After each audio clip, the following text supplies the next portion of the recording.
Good afternoon, everyone. We're just going to hold a minute as there are people still coming through.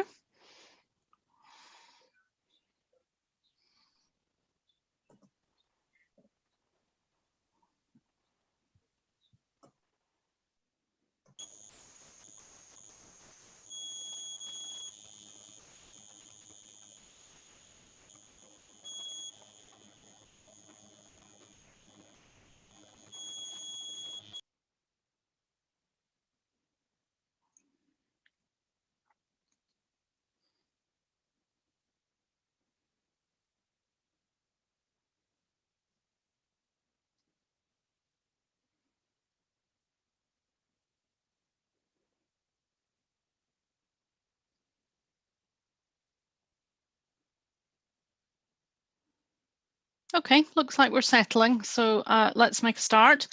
I'll just introduce myself. I'm Rebecca Bailey. I'm the Programme Director for Towards a National Collection. I have the easiest job in town today, and that's simply to welcome you to the third of our international seminars. We're absolutely delighted to have pulled together such an impressive range of speakers on such an incredibly important topic. We've been rather overwhelmed by how many of you want to join us today, which we're absolutely delighted at. And we are live streaming this as well. So if anyone didn't manage to get a place directly within the meeting, then you may well be joining us on our live stream on YouTube. So welcome to you too. Carlotta's in the driving seat this afternoon. Carlotta Paltrinieri, she's our senior researcher on Towards the National Collection, and she's going to do the proper job of introducing the topic and the speakers, and let us get going. Thanks, Carlotta. Thank you, Rebecca. Thank you, Colin, for setting everything up as usual. Thank you for our speaker and for all of the audience today, which is lots of you. So it's going to be a very lively discussion. So today's event is going to be a little different than our previous webinars. So it's going to be a discussion on the 3 key themes. And Colin, if you wish to share the slide, it's going to be 3 key themes that our speakers will discuss. And each theme is going to be about 15 to 20 minutes. And I highly encourage our audience to ask questions to our speakers at any point. Bear in mind that there won't be a final Q&A session, as we are hoping to use your questions as the backbone of the discussion. Please write your questions in full in the chat or put a Q and we will call on you. And before starting our discussion, I would like to ask our guests to briefly introduce themselves and their research in the field. And I'd like to start with Julia.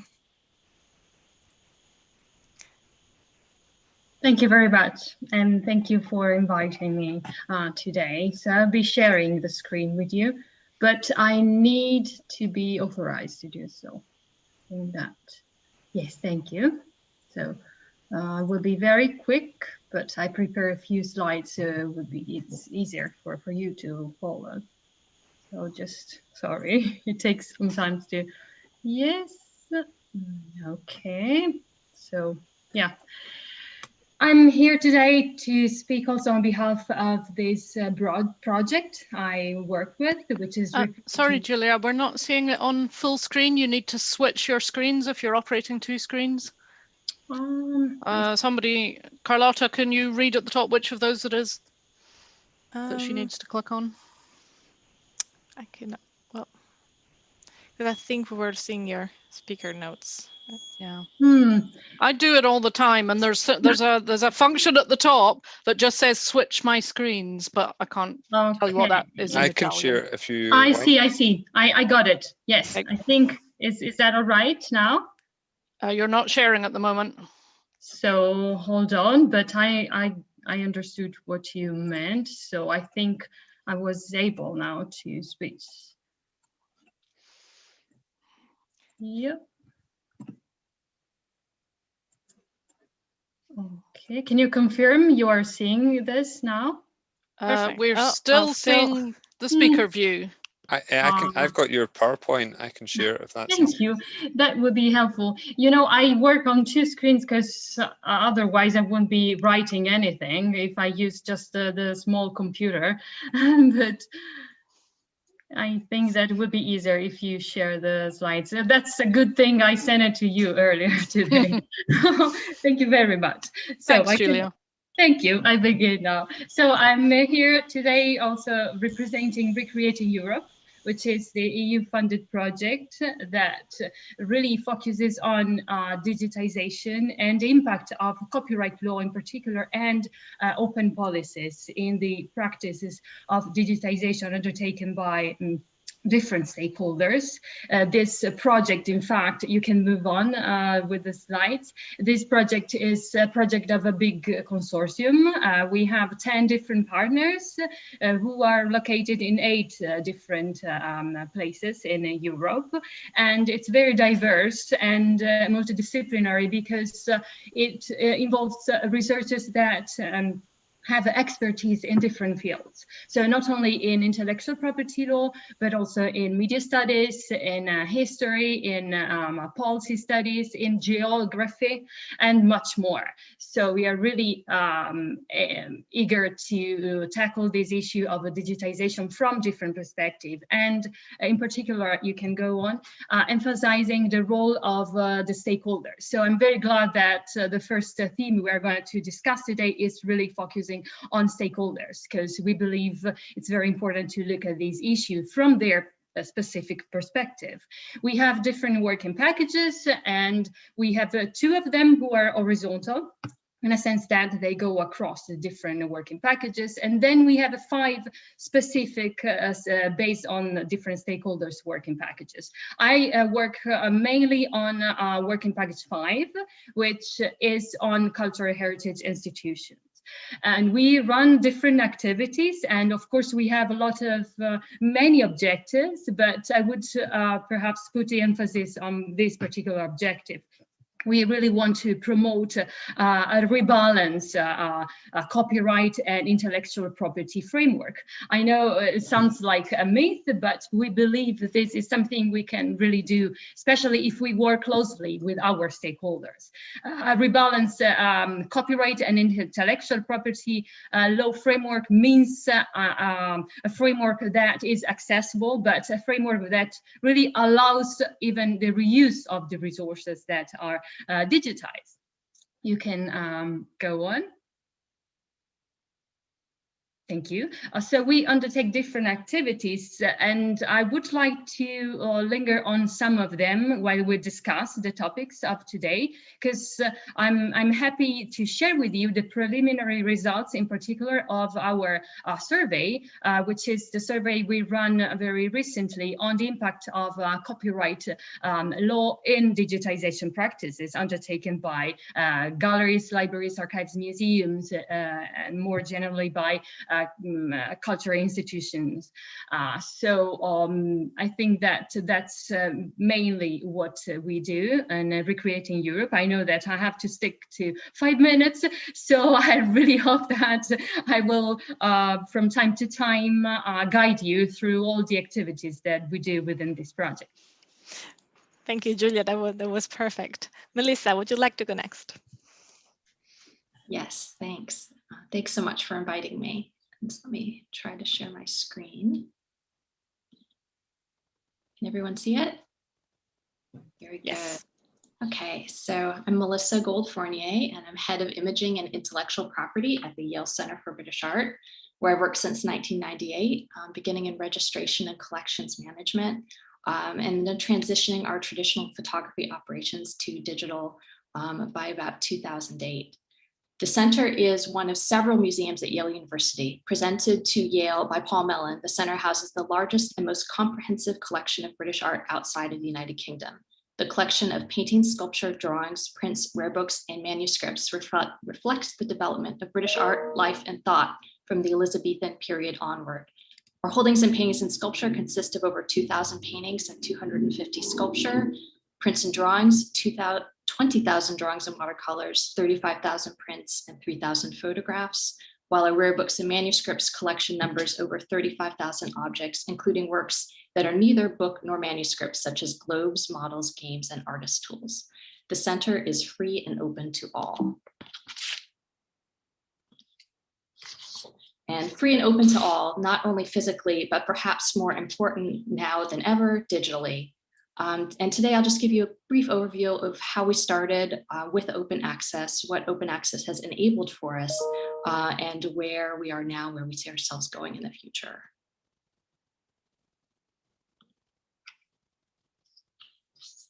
So the center, along with the Yale University Art Gallery, was at the forefront of the development of Yale's open access policy for digital images of works in the public domain. The general principle of this policy, adopted in 2011, states that the goal of digitization is to enhance access to collections in Yale's museums, archives, and libraries for students, faculty, and the world. And to this end, Yale will make digital copies of unrestricted public domain collections available for use without limitations through the university's electronic interfaces. Since then, the center has made thousands of high-resolution images of our works openly available under this policy. We launched with approximately 5,000 images in our own online collections catalog available through our website, but today over 90,000 images representing nearly 38,000 objects are available through the online collection in high resolution, unrestricted, and free of charge, as well as through other online initiatives and aggregations that extend the reach and benefits of our resources.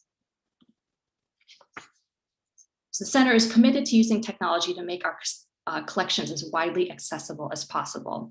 We began with the policy enabling us to freely share our own public domain collections through our own collection interface, and then we began to enhance and expand the underlying technology in support of openly sharing images and data. These initiatives and the architecture includes data exchange standards and protocols, open source tools, linked open data, and IIIF. These in turn have enabled us to contribute to other projects more easily in a virtuous cycle. Some of the initiatives that we have participated in include the Google Art Project, now Google Art and Culture, Art UK, and the Watercolor World. We have two ambitious forthcoming projects that leverage linked open data and IIIF, one within Yale, which is Lux, Yale's cross collections discovery platform that's under development. And the other is Pharos, which is a consortium of 14 European and North American art historical photo archives representing 6 countries and over 25 million images. Additionally, we're working with Smartify on an extensive contribution of open access images to Wikimedia Commons and Wikidata. So the way we approach rights today at the YCBA is much different than the way that we did at the turn of the millennium. We research and record copyright not from the perspective of establishing what we can't share, but to better define and broaden the scope of what we can share. Clear, consistent identification and communication of intellectual property rights, both human and machine readable, is essential to the accessibility and usability of open digital collections. In our most recent projects, we're working to introduce standard rights-related information across collections into our assessment, models, and platforms. Both the Lux and Pharos projects aim to leverage standards using the Creative Commons public domain tools and standardized rights statements at rightstatements.org to make copyright and image use easier to understand and communicate to the public across operating systems, communities, and countries. And I look forward to speaking more about these efforts in the context of today's roundtable. Thanks. Thank you, Melissa. It's all very interesting. And Karin, please, can you go next? Thank you very much, Carlotta, and thank you so much, Melissa. I could just say yeah, we do the same, but slightly differently. But I will share my screen with you and we'll go through the National Museum's specific approach to this. So my name is Karin Glasserman. I am digital coordinator at the National Museum of Sweden, and I've been there since 2012. And my job generally is to make sure that the collections of the museums are digitally available, accessible, and reusable.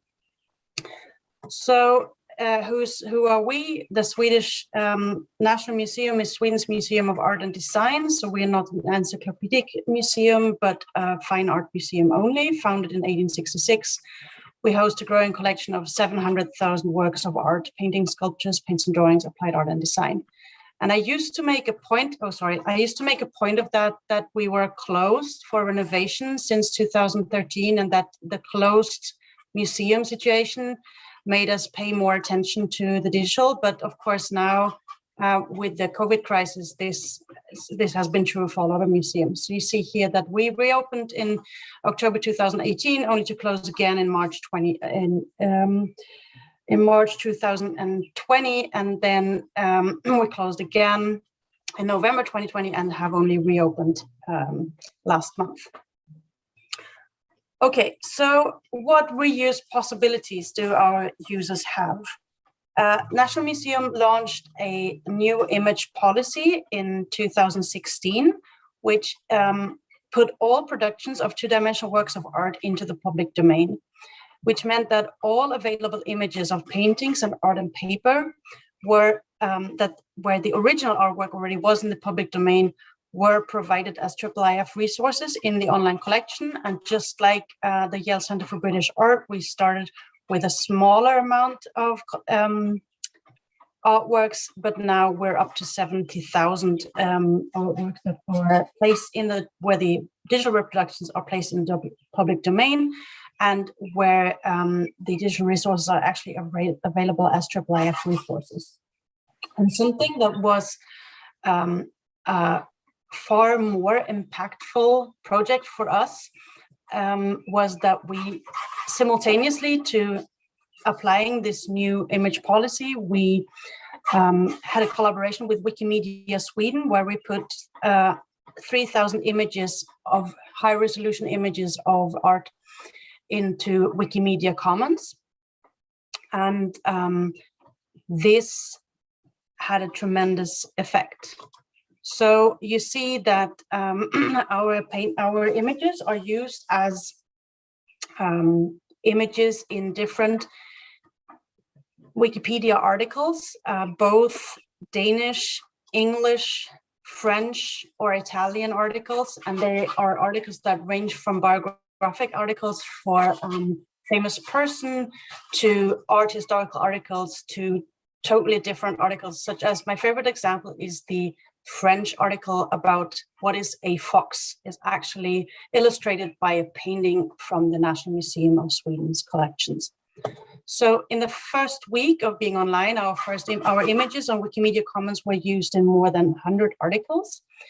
This is, now we're speaking about 3,000 images and 7 days, and they were viewed 104,000 times in that time period. In 6 weeks, they've had over 400,000 views, and now they're in over 6,000 articles in more than 40 different languages, and they've had 44 million views in 2020. And while I'm not saying that encountering an image of our art collection on Wikipedia is the same as a visit to the museum, I strongly believe that this is a way to meet an audience that we would otherwise not be able to meet with with what we have to offer at the museum. So why are we doing this? It's because our governmentally funded mission is to preserve the cultural heritage and to promote art, interest in art, and knowledge of art. We are supposed to especially keep alive the older forms of art and their connection to contemporary art and to the development of society. And we shall work for artistic and cultural regeneration. And again, when we talk about promoting art, interest in art, and knowledge of art, I can't think of a better place right now to promote the knowledge we have around our collections than, for example, Wikipedia. When it comes to keeping alive older forms of art and work for artistic and cultural regeneration in our society right now, I cannot think of a better use than, for example, the internet meme culture, which makes excessive use of older forms of art as well.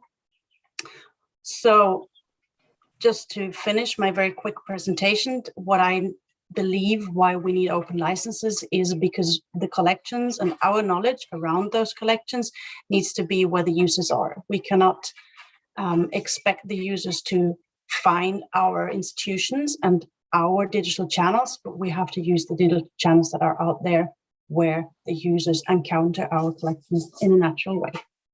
And I look very much forward to discussing the possibilities and risks and obstacles with you. Thank you. Thank you, Karin. That was perfect. Ariadna. Lotta, and thank you as well for the invitation to be part of this event. I did not prepare a presentation. I hope that is okay. So I'll just give you a quick overview of kind of the copyright work that the Europeana Foundation is involved in, and that I am personally working on as my role, which is policy advisor at Europeana. And maybe just to give you an overview of what this copyright and let's say open access work currently consists on, or the things that we're currently looking at, I'll just refer to the objectives that we defined a year ago in our copyright strategy that goes from 2020 to 2025.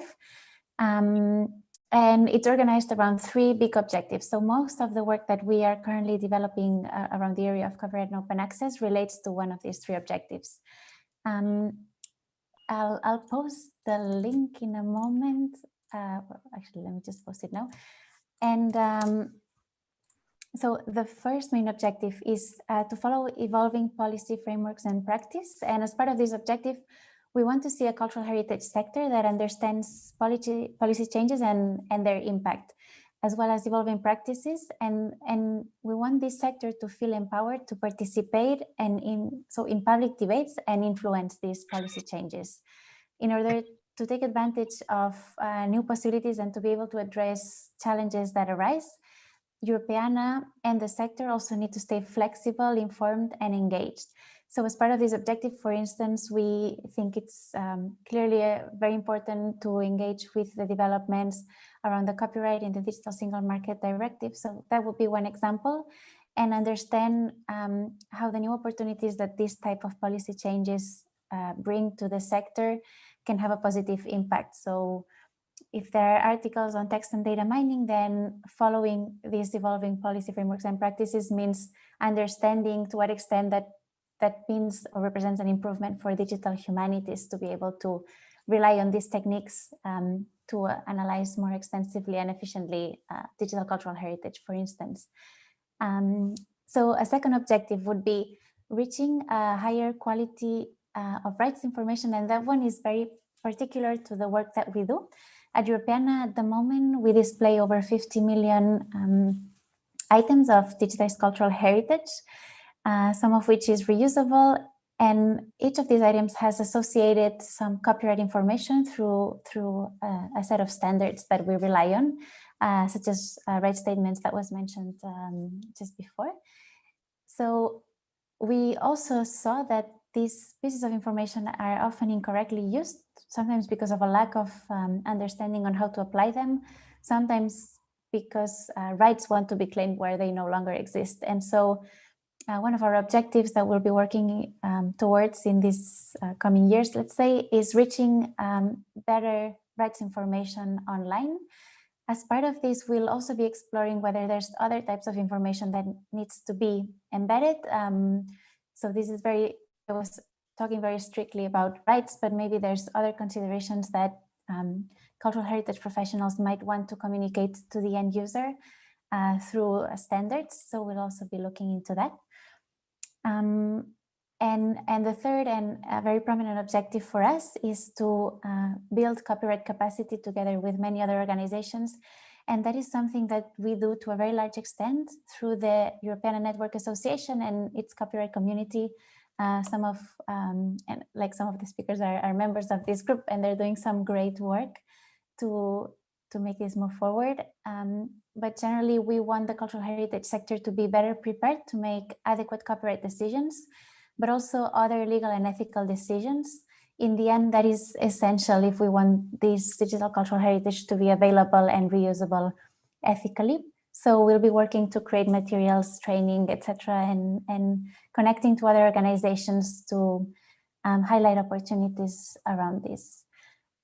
So I hope that gives you a first overview of the type of work that we're doing around copyright and open access, and I'll leave it at that for now. Thank you, Ragnar. A great overview. Andrea, last but not least.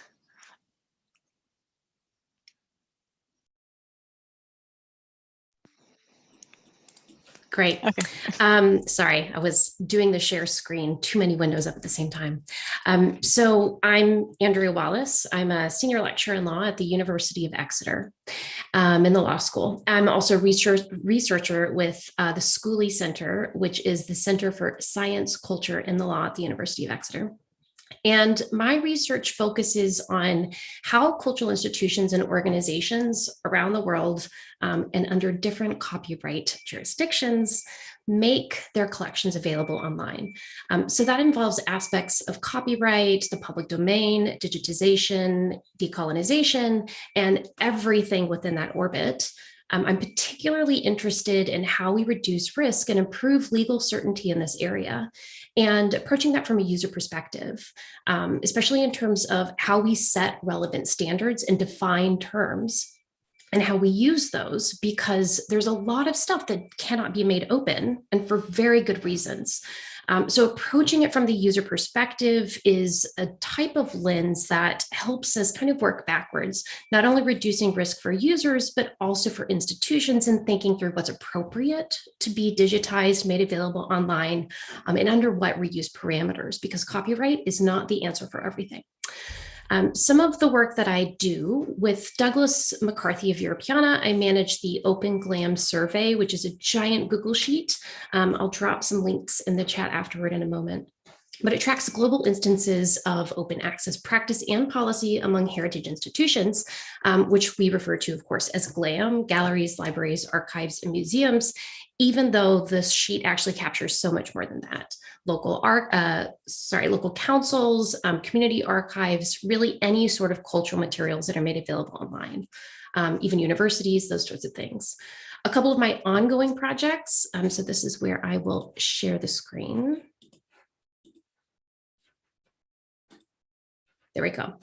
Ongoing projects include with Mathilde Pavis, a colleague in the law school, and also Gary Stringer, who's in digital humanities, the GLAMI Lab, which is a joint initiative with the Engelberg Center on Innovation Law and Policy at the NYU Law School to study cross-border legal, technical, and ethical questions related to digitization and open access for smaller and less well-resourced institutions and organizations. So that's just the landing page for our project. I'll drop in a link to kind of our project launch announcement, which includes the various partners that we'll be working with in the meantime. Another project that I've been working on is the Declaration on Open Access for Cultural Heritage with Creative Commons and the Wikimedia Foundation, which, like many, many things, has been disrupted and have to pivot multiple times over the COVID-19 year and a half for many reasons. But we're hoping to revive and finish the project this year. At the moment, we've been releasing sections of a research paper that's intended to kind of build some common ground among some of the questions, the reasons, the different aspects of open access that we want to kind of consider and materialize in the declaration. So you can go online to our PubPub, poke around, you can even leave comments, download sections, reach out to us individually to express anything that you think would also be important to include.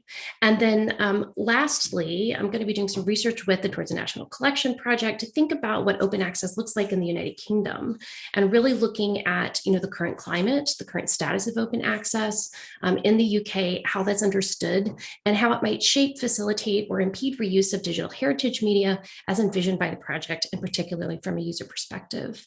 So I'd encourage you to get in touch with me if there are certain aspects that you think your institution or your organization is kind of considering and working through at the moment.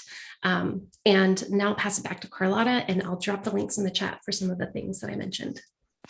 Thank you, Andrea. That was great. And thank you all the speakers to sticking to your very brief introduction, because now we have 1 hour of discussion to go through. And I see there are some questions already in the chat, but if you don't mind, I would like to start going through our themes, and I will make sure to embed those questions in the theme. Let's start with the first theme, which is one big question for us as a program, and I'm sure for other institutions, is for whom? And in particular, how much, and this is open to all of you, how much do copyright and open access influence user behaviors, or is it the other way around? And the second question I would like you to address is, how do we fulfill the needs of different stakeholders? So collections, general public, researchers. I know there are two huge questions, but please, Karin, yes, I see that your hand is already up. So let's start with you. So I just want to answer the one question, or answer, but put out a proposed answer to that one question about, does copyright actually influence user behavior? And I'm clicking wildly around now on my computer in order to find the relevant numbers that I want to share with you. But just a second. So the fact is that according to a report of the College Art Association, 1/3 of visual artists and visual art professionals, 1/5 of artists, more than 1/2 of editors and publishers, and more than 1/3 of art historians have actually avoided or abandoned work in their field because of copyright concerns.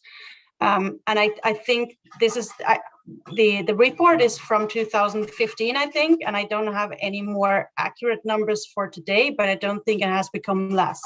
So I think that there is actually a very great influence that just copyright plays on whether or not you're going to look into a certain field, how easy it is to access and use the material. Thank you. Anyone wants to follow up?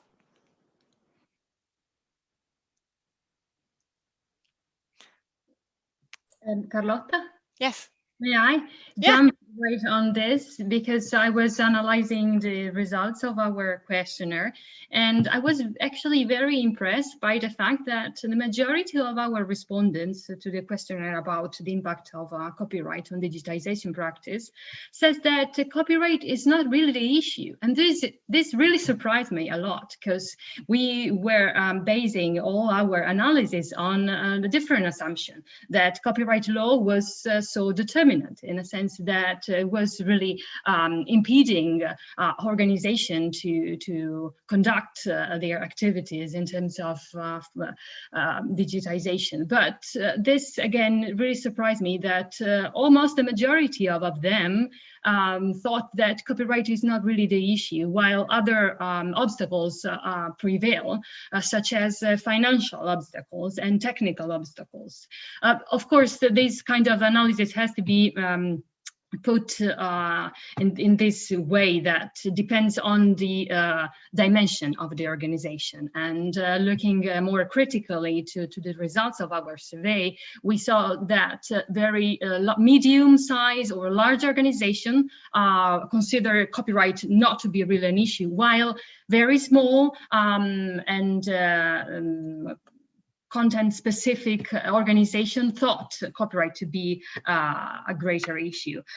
I wanted to share these results with you, because that surprised me a lot, because we were having different assumption on that. But apparently, based on the sample of 125 complete responses we got from different organizations across Europe, that was really the thought about copyright influence. Thank you. Before we move on to other questions, do you, Ariadna, Andrea, or Melissa, would you like to address these two questions? Yes, I see Ariadna.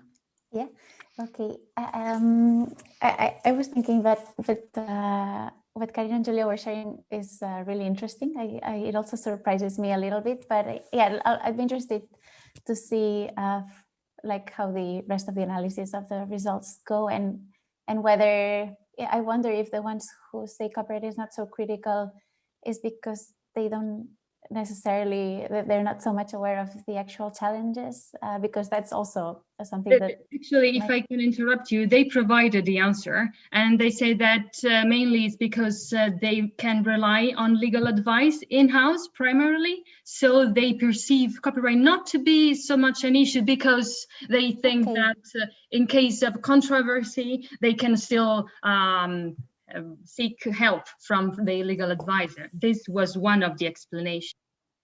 Very good. Okay.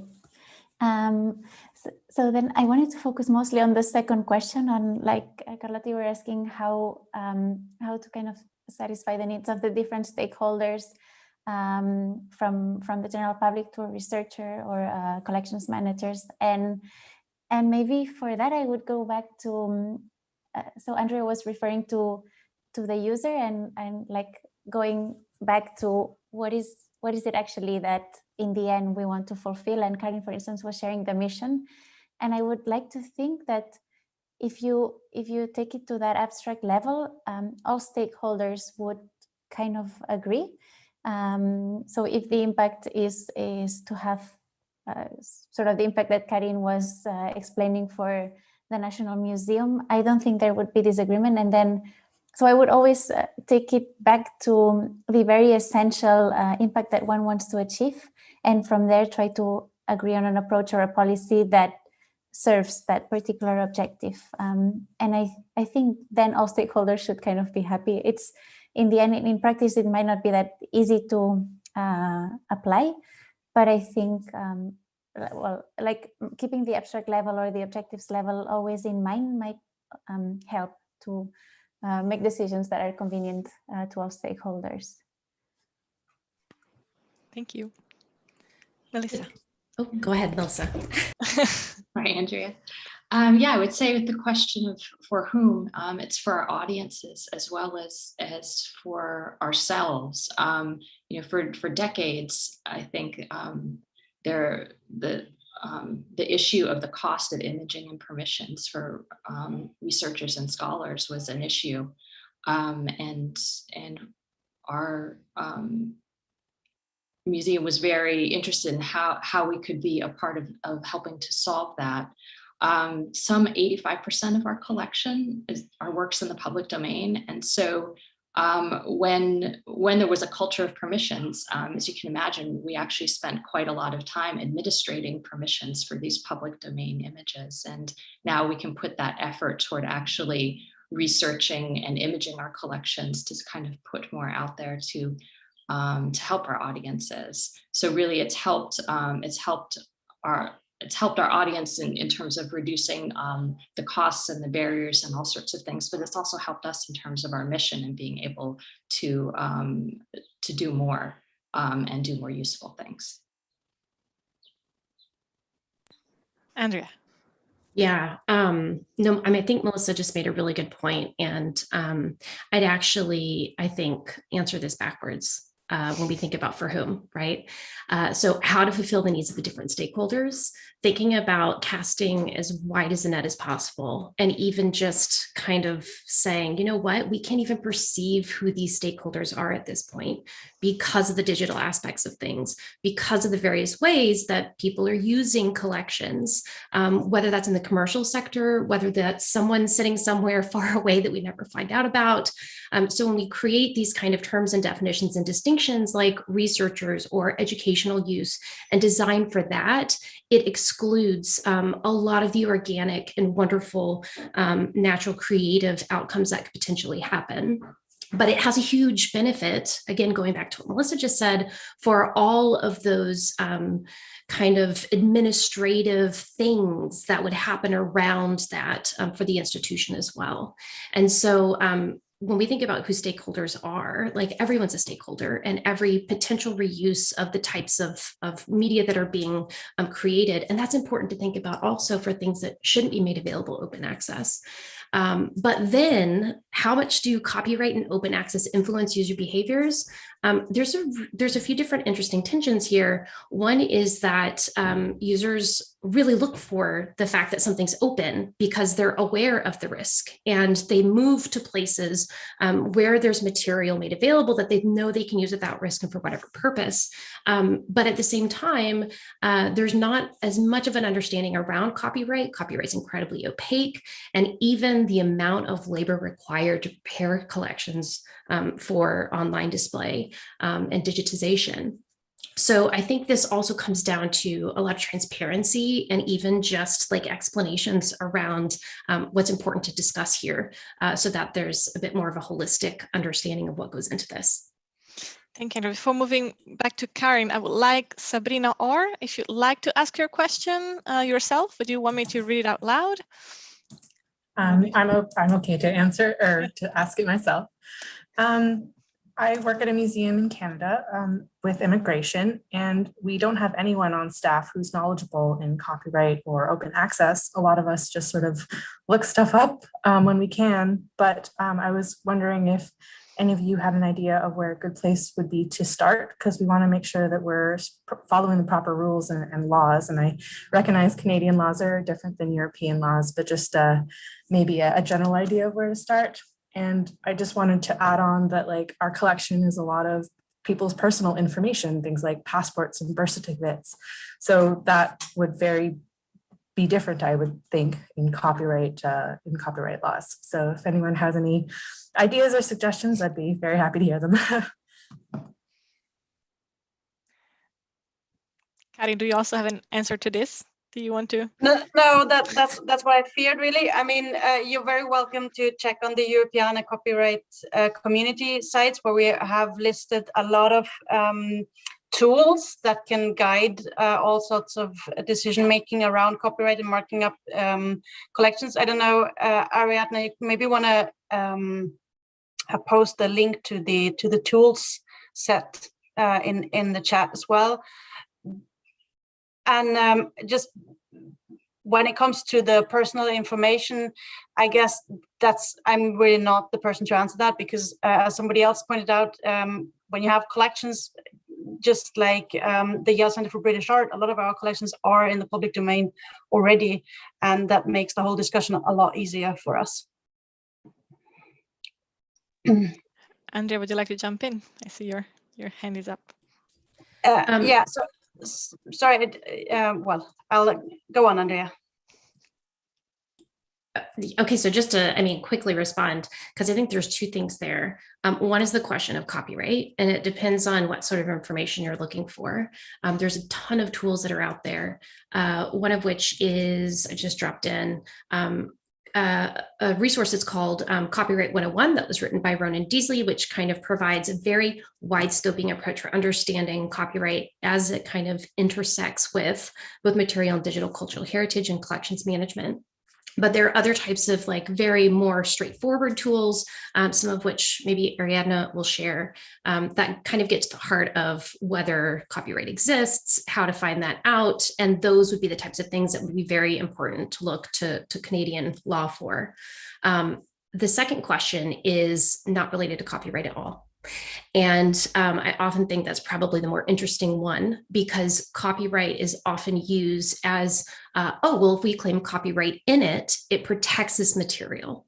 But it's not actually the case, nor is it the best approach to thinking about how we maybe digitize, make it available, what gets made available, and the different levels of access around that.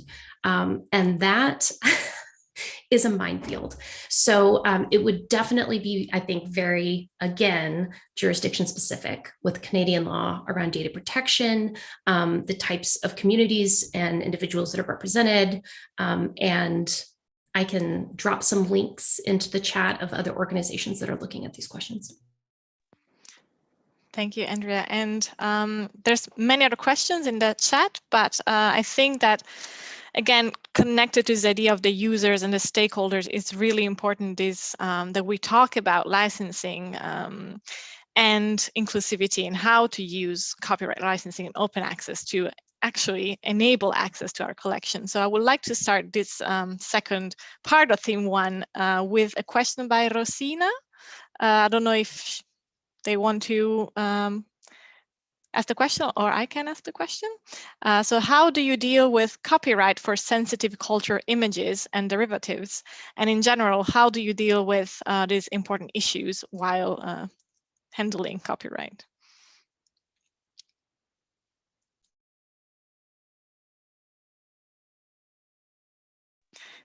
I see that's a hard question to answer.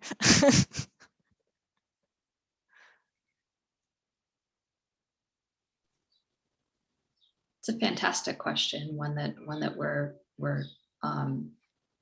starting to deal with quite a bit. And where the center is first jumping in now is we're actually looking at our data and looking at titles that are problematic and working with our curatorial team on strategies to remediate or to warn, or some measure of both, really coming from that perspective. And I expect that we'll extend that to imagery too. But it's something that we're very sensitive to now. Thank you. Anyone else would like to comment on how do licensing and perhaps decolonization practices align? How do you use these powerful tools and this, how do you use open access perhaps to ensure inclusivity and diversity? I know that Andrea is perhaps working on something on this. Yeah, so I guess I would start from the perspective of it has to be a local and community involved decision-making process. And, you know, thinking about that then means that there are going to be different protocols and approaches that should be taken around the materials, around licensing and those sorts of things as well. So two things here.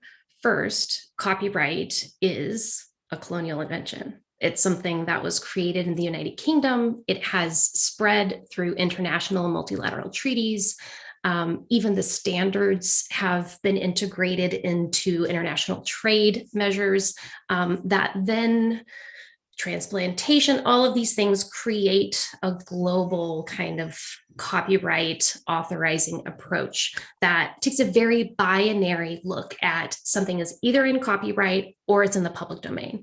If it's in copyright, the rights holder gets to decide what to do. But who is that rights holder? If it's in the public domain, everyone can do anything they want with it, which often is not the case when we're starting to think about some of the sensitive materials, the histories and things around decolonization. There's also the issue that where that material thing is located, those will be the jurisdiction, the law, the things that apply to everything that is generated around it, which is another issue when we're thinking about colonization and decolonization, which is why going back to kind of the community-centered focus, there are interesting ways to approach this. Doesn't actually even have to be through copyright, or there can be an assignment of copyright to the community. But those are the types of things that have to be thought about and really kind of proceeded with in a very sensitive way. So I think it's a very case-by-case approach to these types of things, but there are some people doing some great work in this area. And I was typing a comment to something else earlier, so this will be relevant to that too. I'll drop it in. Thank you. Any other comment on this section? Otherwise, we'll move on to reuse and digital reproductions. Yeah, maybe just a quick comment, but that's something I don't really have expertise in, and Europeana is very slowly starting to look into that because, well, I think it can be kind of a Pandora box once we open it, but one that we may need to open. So so I think it will be very interesting. But I think it kind of it's a separate conversation from copyright, but it kind of highlights an element that also comes up in claiming copyright in digital reproductions, which is the question of ownership. And I think it's going to be quite challenging to try to understand to what extent the guardianship of this material should extend to taking responsibility for what happens with the use.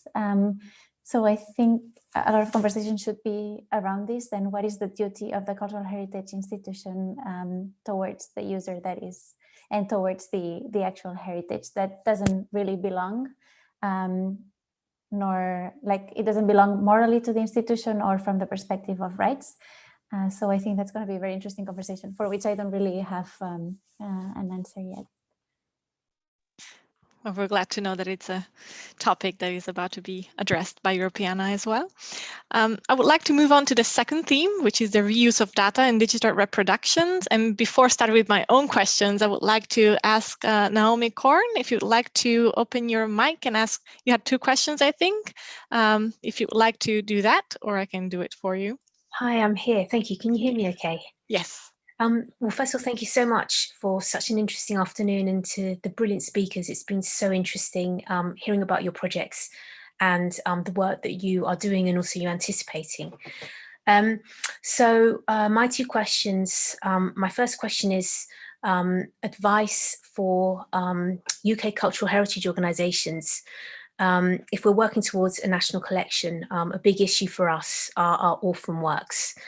And now that the UK is no longer part of the EU and no longer subject to the provisions in the EU Copyright Directive that the EU member states are transposing at the moment, we're not going to be taking forward the out of commerce provisions in the EU Copyright Directive. And I wondered, first of all, the advice from the panel about maybe some recommendations about what we do. I know, Andy, that's linked to some of your work and your work on risk management. So what's the advice for UK GLAM organisations about orphan works?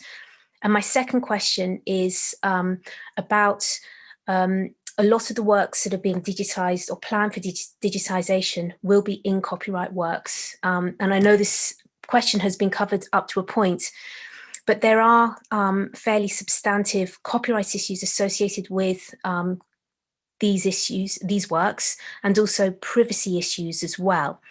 And how to square those types of works with open access, particularly more permissive Creative Commons licenses, such as the CC BY license. And in addition to that, how do we kind of sweep up creators as stakeholders in this particular dialogue? How do we deal with them? How do we bring them on board? Thank you. 2 very intense questions. Who would like to address one or both? I mean, I was going to ask Ariana, actually. Oh, she just unmuted. Ariana, I was going to say, do you want to respond first? Yes. So I was thinking of the first question mostly, but it's definitely, like as Naomi asks, I mean, it's very pertinent because the lack of transposition of the out of commerce works provisions kind of leaves it a little bit up in the air for the UK. Although I understand you had a previous system based on a licensing scheme that was not as suitable as the exception from the orphan works exception. So if that doesn't really work, maybe the answer is to start another conversation with the government, because while the risk assessment approach is very important, I think it might not always be enough.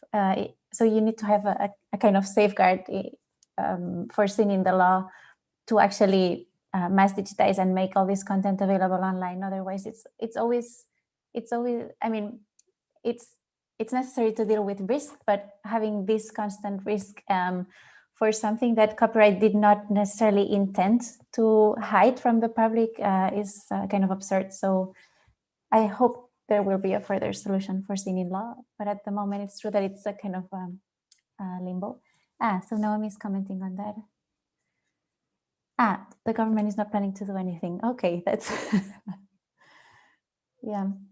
I'm interested to see if, like, maybe Naomi, you've got other thoughts on next steps or the other speakers. I'm a great believer in certain directions to travel, as you probably know, Ariadne, but I guess I wanted to hear from you. It's simply that, yeah, the UK government not planning on doing anything about the copyright directive, nor doing anything about the lost EU orphan works exception. Plus, the UK's orphan works licensing scheme does not support online use. So it doesn't really leave us with many options, right? But I guess I just wanted to, rather than presuppose what you're going to say with my interpretations, I kind of want I wanted to hear your views on what you thought might be a way forward for us. So Naomi, it's great to see you. And also, that's always kind of the type of question that I would actually defer to you on as well, especially because I know you're doing research on this specific topic right now. I think, you know, going back to what you said at the very beginning is that institutions are very risk averse, but also very respectful of the law and what the law says. So the fact that these things are not there in place to insulate the activity is a huge barrier and a huge risk in and of itself from the point of an institution. But what you said about actual risk and risk materializing, I think is also really interesting. And there can be some ways forward that are more practical in terms of different triaging of content or takedown policies and a way to solicit information and make it easier for people to provide information about orphan works. So I know that the Scottish National Galleries actually has a page where they publish all of the authors of the works that they have in their collection that they don't have information on. And they add, I think it's called the Orphan Works and Takedown Policy page. And there are other ways, you know, around this. Victoria Stobo has done, as you know, a lot of research around the actual risk that materializes as well. So I would love to see, I hate to say this, more risks being taken in a positive and sensitive way that allow us to become more comfortable when it comes to orphan works, because it is such a huge amount of very important materials. Karin, I see your hand is up. Yes, so why I don't know anything about the orphan works situation in the UK, I just wanted to add to to Andrea's last comment about the risk aversity. And I think what institutions often forget when we do a risk assessment is the risk that we have if we don't share the material. So the risk of having the material withheld from the public and not opening it up. I think that's a very important point to bring up in a discussion when there is a risk assessment, that there's not only risk on one side, but there's a risk on the other side as well. Yes, and Andrea's just posting a 20th century black hole, which of course is a huge risk that we can't solve really, but there is, that should probably tilt the discussion maybe a bit more to allow some risk taking when it comes to orphan works. Thank you.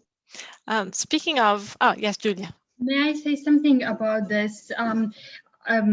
Following what Karin says, and also looking at the data that we are analyzing, we can see a huge fragmentation in the sense that there are institutions that are really looking forward to open their collection, and institutions that are more reluctant, very much reluctant. If I can share very briefly with you this graphics, and even if it's a modality note, please do not mind that. So you can see the graphic, and it's important, I think. You can see that most of the respondents to our questionnaire think that they own copyright in the collection, and also at the same time they are unsure whether they have cleared the right in a proper way or not. So looking at the answer, you can see that they are very ambiguous. So there is this great ambiguity with regard to the rights, the permission they have to do certain act or not. And at the same time, and this was also surprising to me, only some of them really rely on exception and mostly look at the licensing schemes. So it seems that contracts here are very important. So they are focusing on that, but at the same time, some of them want to open and some other don't want to do that. So this adds complexity to the fact that copyright law is already very fragmented, exceptions are fragmented, and we see that our stakeholders are taking different routes. And so I really don't know how to address the issue of for instance, the need of standardizing rules, since not only at the level of national law, rules are different, but also policies within the institutions are different and approaches of the institutions are different. So it means that from my perspective, our job is not only to show and to explain how the law should work, but also how the informal norms should work, in a sense that there is standardization also at this level. And there are also other results that I think might be interest to you, and this is one, for instance. So most cases, the resources that are being digitized will not enter the public domain, which is very problematic, of course. So I share Karin's message, but this is like the good message, and I'm afraid that is not what the majority of institutions are at the moment thinking of doing or actually doing. And since the majority is not entering the public domain, then we have to really look more carefully at the terms of the licenses that they are applying, because at that level then we have even more fragmentation, because different institutions are applying different licenses. Even if they are aware of the importance of applying standard license, they are still applying different terms. So this was just to share with you my concern about the fact that even we really want to standardize, we might face more challenges in doing that if we look at the practical approach of the institution.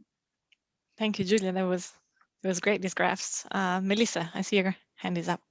Yeah, I just wanted to circle back to something that Andrea had said in regards to risk. And I think that it's really important to think about taking, thoughtful risks with strategies in place to mitigate and respond, because we're the ones that create our communities of practice, right? We shape them. And I just wanted to put a note in for how important I think that is. In the US, I think it's been important with regard to exercising fair use. So again, I think there's a place for thoughtful risk. Thank you, Melissa. I would like to ask a question, which is, you all mentioned risks and some resistance of some organizations to move towards open access. Most reasons is financial reasons. There are barriers within the institution, but there's also skepticism against the reuse of images, for example. So I would like to ask you if you could, from your experience, you can provide us with an example of bad reuse, an example of very good reuse of images. If you have anything to show us or to, anecdote to share with us, I think it would be helpful. Karin, yeah. Yeah, so I also saw in the chat that there was a question coming on from YouTube about the material from cultural organization being used for purposes at odds with the organization's missions. And we haven't seen any of that kind of misuse, like there was one, this discussion always arose, was like, okay, what happens if we see our 17th century's portraits in porn? Or the other question was that, okay, what happens if we see the national romantic images on the far right, on far right websites and stuff? And I think I have two answers to that. Is that if uses that I might see at odds with the institution's missions when it comes to sort of use in pornographic circumstances, I'm not sure that this is a discussion that belongs into copyright. So whether this use does or not harms or doesn't harm the artwork and the perception of artwork in the public, I don't think that's a copyright discussion. And of course, the same would be true for sort of illegal use or use of our materials by illegal organizations. But there I want to add another argument, which is that my closed licenses probably won't stop the misuse that much as I believe they would. So if I was if I tried to find like an illustration for something that the National Museum probably would not agree with.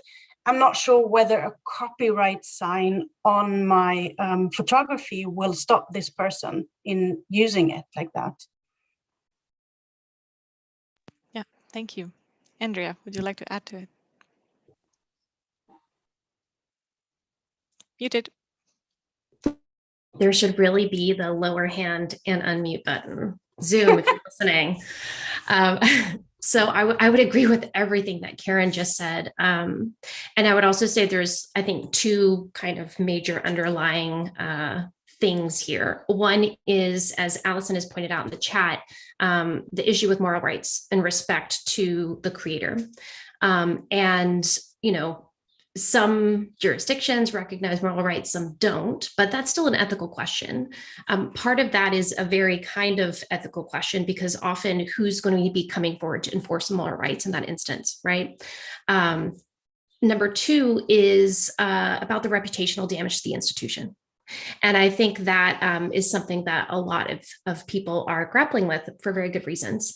But there are, and obviously I can't say the absence of data means there's no data, but some of the bad actors, examples that we've seen, have even been by people who should know better, okay? So when we're thinking about users and risk and these sorts of things, I do have a few examples. So one is a scientific journal published an entire volume on coronavirus research and used an open access image from the Met that was of, I think, a Chinese painting. A racist use, unacceptable. People came out rallying in support of open access, condemning the racism, calling it out for what it was, and saying how it was inappropriate. Another example, which is very surprising, is I think it's the 50th year of the UNESCO 1970 convention. And so there were some advertisements that were published by UNESCO around the red lists and what types of objects could potentially show up in looting and this sort of thing.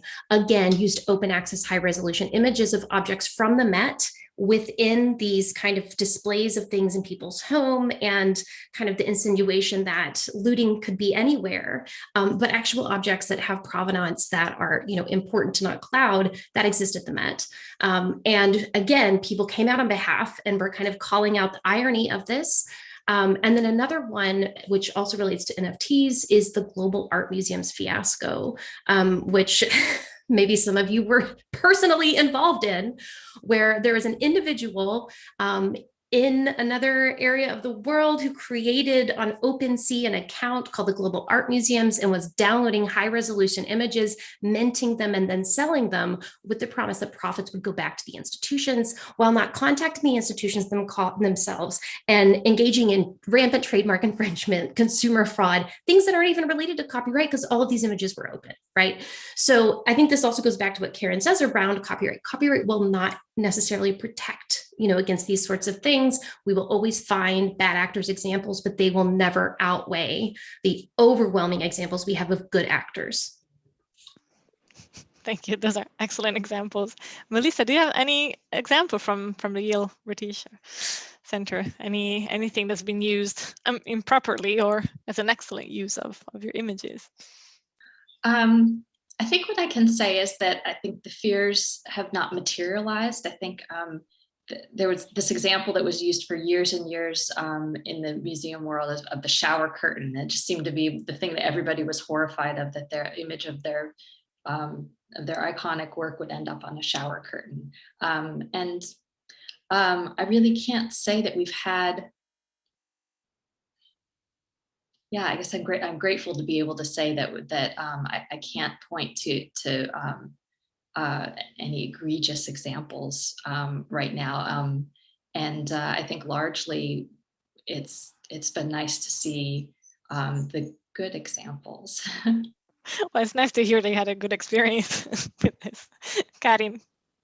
Yeah, I just want to add to what Melissa said. So we also had a lot of fears that haven't materialized. And However, there was one risk that we didn't see coming, which actually materialized, but then proved not to be so very important at all, which is that a lot of our open access images were actually scooped up by an image reselling platform who is now reselling those images.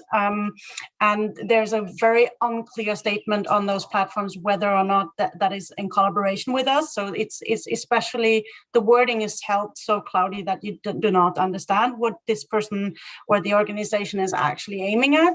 And we tried to, we did contact them and try to argue for taking down our images without any success. So this is, as Andrea said, this is totally legal, and they agreed with us that it is, it might be seen as immorally, but it is totally legal. Their argumentation was that this is what they're charging the users, something like a finder's fee. So they make our images available for people who wouldn't find them at our own resources, which for me also sort of showed the way out of that dilemma, because the only thing that we have to do is to make sure that the images are to be found quicker on our resources or on Wikimedia Commons, where they actually are for free. And I want to add one anecdote, which just shows that how how much this is still regarded a novelty, or why these sort of actors can act like they do, so scoop up open access images and sell them. It's because people that actually care, like the good actors, they're so trained to paying someone for being able to use an image that they would rather pay sort of a shady actor and think like, okay, I've paid this person, it's his risk now, than to use an open access image. And we've had people calling us and saying like, look, I would like to use this image for this and this. And we said like, yeah, you can download it from Wikimedia Commons. Yeah, but I would like to have your images. Yeah, but it is our image on Wikimedia Commons. Yeah, but I would like to have it from you and buy it from you. And it's like, it was a totally very absurd discussion, but it just shows how much I think the problem is not only about taking the decision as an organization, but also we need to talk about it almost nonstop, that these images are there. We believe that the collections are for everyone. You can use them for whatever you like. That's very interesting. Ariadna, I see that you have muted yourself. Yes, thanks. So I agree with everything that's been said. I think all the comments were super pertinent, and they answered the question perfectly. And I really liked actually the comment about moral rights on the chat, because it takes you back to whose decision is it actually, because moral rights are not transferable. So the one that exercises this right is the author. So deciding whether something is good or bad for that piece of art, in the end, it's such a subjective decision that it should belong to the one whose morality is at stake. And I don't know to what extent that is the institution. I mean, the institution is the guardian, and there's many other stakes at play.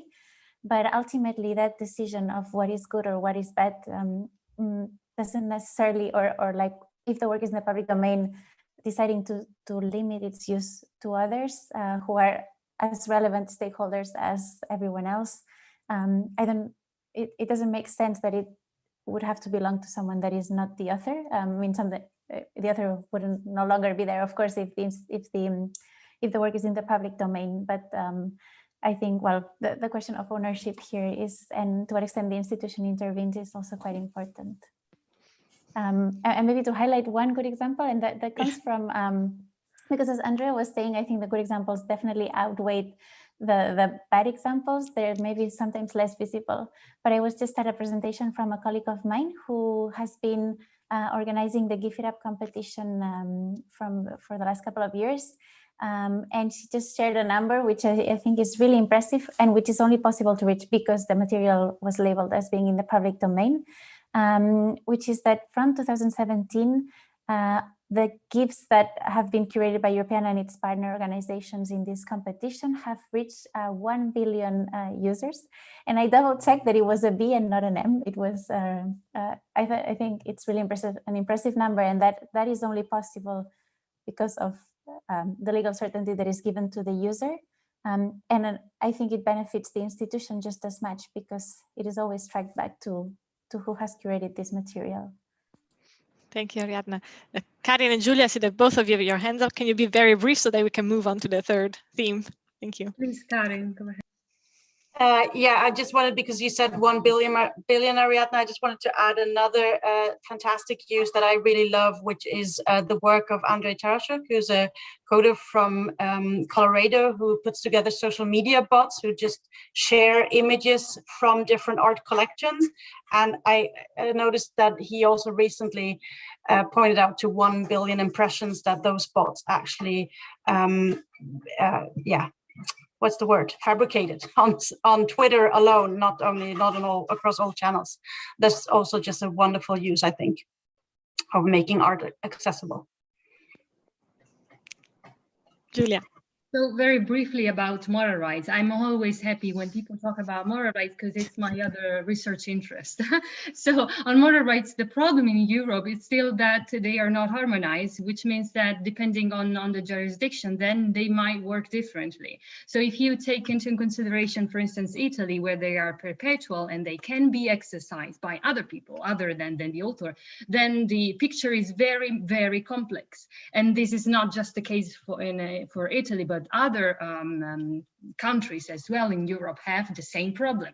So when we enter the realm of moral rights, really there is no clear answer on that. So I'm afraid that depending on the specificity of the jurisdiction, then the problem of saying the institution should not take care of that is different. So really is a wonderful argument to make, but still depending on the law, if the law allows that, if the law allows even the state to intervene, then everything changes. So this, I would add, is something that we could consider if we want to really take seriously the issue of harmonizing moral rights in Europe once for all. Thank you, Julia. Yeah, moral rights is a whole other, we should make another event on that next time. But I would like to move to the third theme using Oliver's question. So Oliver, if you are there, you would like to ask your question yourself, great. Otherwise, I can do it for you.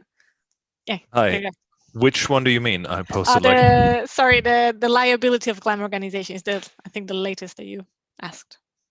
Yeah, I'm a novice. I'm more dealing with data protection issues in the social sciences. So copyright comes in every now and then, but so the point is like making data available or digital images. What are the liabilities? I mean, what can happen? So okay, we've talked about things that people are really using free images, for example, for commercial purposes. But has any GLAM organization ever been sued over violating, for example, copyright laws? Or what? I mean, risk is one thing. What might happen? So that's often also in data protection, in the data protection area, like a hypothetical discussion. But what's the actual? What can actually happen? And that's often like the financial risk, I would say. No? Thanks. Yeah, it is about the financial aspect that we're going into the third theme. So if you'd like to address that. So what is the big issue with this, with open access and with GLAM sector? Yes, Andrea. So I think there are a lot of parts to that question, which are all really interesting. One is the aspect of lawsuit. And I think there's two things there. One is that we don't have a lot of data on that because often things don't go all the way to the point of a lawsuit, litigation in court, this sort of thing. And so it is settled or even not before settlement, but some sort of takedown notice or, the problem is fixed, sort of thing. Where we get to data, that gets really interesting when we're thinking about privacy and protection. And I think that is actually something we need to be thinking about a lot more, especially with images, like the visual aspect of images, even being something that can be used as a data set. And so there are a lot of kind of questions around whether certain Creative Commons licenses are appropriate, or that aspect of when I digitize something that is in the public domain and put it online, what am I permitting in this instance? Because if the work itself is in the public domain, that sort of thing too. For me, we need our governments and our regulators to do a little bit more research on technology and step up to the plate and organize around some of like the very big actors in this area who are using that data. And that's everything from where the data is stored in terms of like cloud storage, Amazon, to where it gets used, you know, all of these sorts of questions. That goes beyond, I think, a lot of our kind of capabilities and capacities, but those are important questions to ask in the process of putting things online. So I don't necessarily have an answer to that, but I just wanted to highlight like the importance of what you asked. Any other comments to this question? Yes, Ariadne. No, again, I just want to say that when you ask this question, what can actually happen, is also the question, what will actually happen if we don't make those images available? And a lot of people say like, yeah, we want to help, or organizations have this sort of approach that they say that we want to have this a little bit under control because we want to make revenue from it and it shouldn't be available everywhere. And then the question is, if that is an interesting artwork, it will be available somewhere on the internet and it will be awful. This is the yellow milkmaid syndrome that Europeana researched, that like all your very valuable, interesting artworks are out there already and they are being shared and reused by people. So actually letting go of control is a great means of regaining control of how your collections are represented on the internet. Ariadne. Yeah, yeah, I was thinking that I also don't have a specific answer to that, I'm sorry, but I think it will depend very much on the specific legislation and what kind of fines are foreseen for certain activities. But I think this should, as it was suggested, this should be evaluated as part of the risk managed approach. In my opinion, in the end, sorry, I lost track of my thought, but I really lost track of my thought. We can go back to you if you want to think about it. But sorry, yeah, but I was thinking the worst that can happen is maybe not that bad. So I think there's several stages before you will reach a point where a judge will say you have to pay that amount of money. So and through these stages, there's also many ways through which risk can be minimized. So for instance, if you make something available online, you can assess whether it's something of extreme high value, which will be subject to a lot of publicity or much lower attention. If ever the rights holder contacts the institution, it's actually very likely that through a takedown or a kind of agreement between the parties, that this will be much more convenient to the rights holder than to actually challenging the case in court. So I think this also needs to be considered, that there's going to be several steps and you're going to have other chances to reduce the risk if something comes up. Thank you. We have another question by Paula Granados. Oh, Julia, do you want to say? That's only something about that, because it was recently brought to my attention that there are, for instance, those who can be called troll lawyers who are reaching out to users who are using images that actually are free, so can be used, but they are sending letters saying that they own money to the institution. So they are acting on on behalf of institutions, often they do not have even power to do so. But it seems that this problem of being fearful of engaging with images also regards users. And since we said that we still need to think about user when we think about institutions, then this is something we should be aware of. So not only institutions are reluctant to use because they are afraid of what comes next, but also users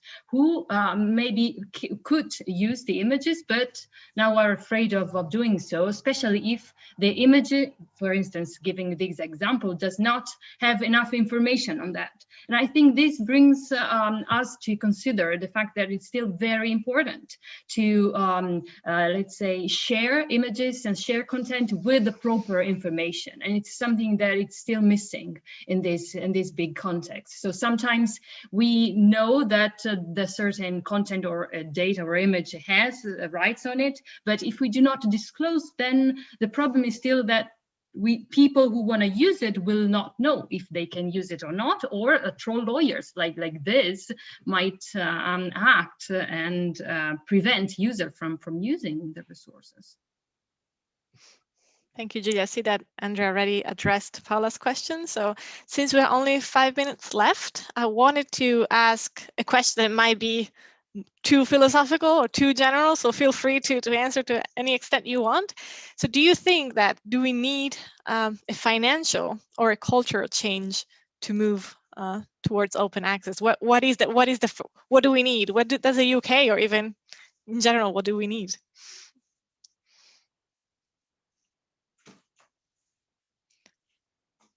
That's too scary.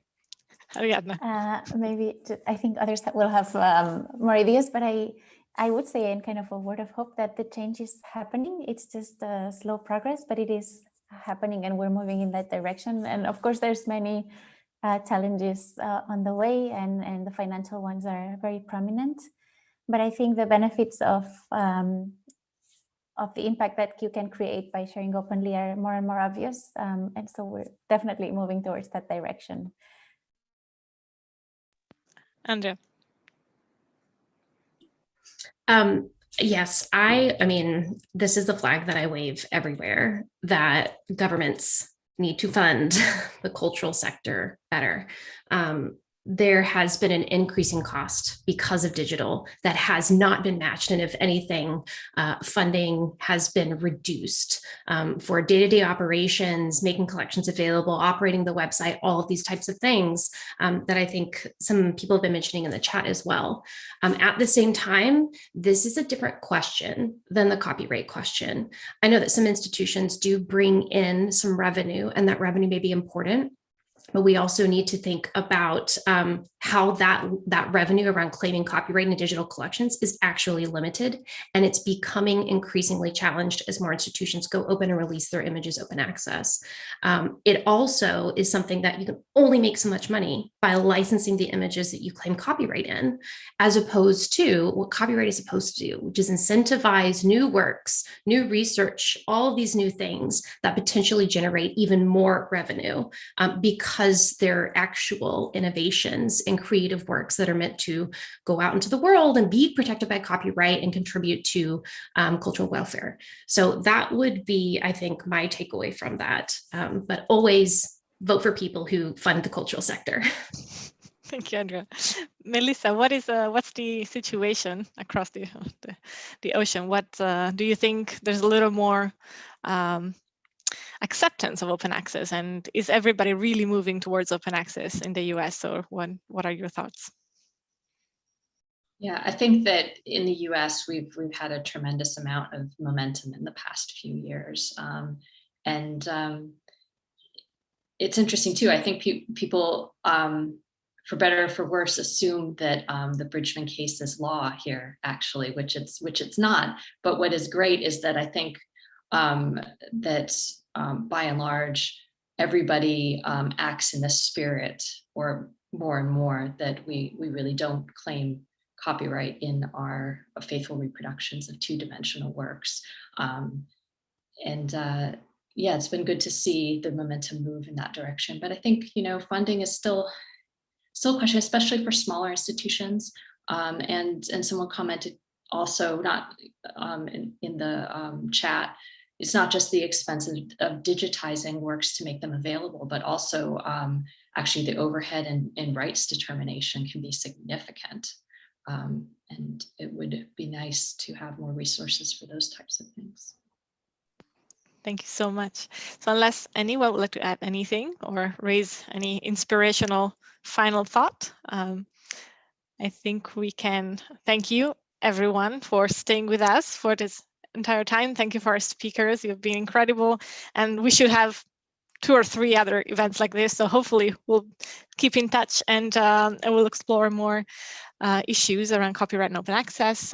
So thank you, everyone. The recording will be available, and I'm sure our speakers will be happy to, follow up on your questions that we weren't able to address today. So thank you so much, and a round of applause to you. Thank you. Thank you. Thank you so much. Thanks for having us. Thanks, everyone.